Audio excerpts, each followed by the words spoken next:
Ardibetek zenbat urte hartzitu, normalean? Ardizepen normalin 10 urte. Bai, 10 urte da ardize. Lehen gurtine igule bilotza ez da bedanak egiten, batzu pai, horretako ondo gobernautuk ibida, eta urtiaz behazko egiten da, baina urtiaz kasik egin ez da gura izitoniz, eure pondinoe, nahiku bilotze do nahiku gazte goten dire, eta igun maite besta bizeten, da, holan, urte bidarte, gura ez eitie. Urte bitik, 10 urte arte, ondo egiten dabe. Gero horrepe, 10 urtetik gora, ardize beha zarra da.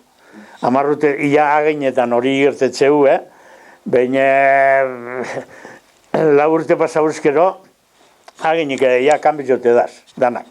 Horre, palak azkenenguek 4 urtea zurteten dabe. Eta danak zerutakun handik goruz dire. Gero aginek gaztetan hasten dire, 8, 9, 10 urtegaz.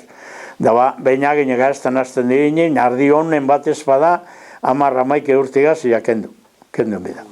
Ze aginik barik gatzen dire, eta badek ez be gaztaute gatzen da, eta ondo ez da bedarra behaten, da ardi zarra da.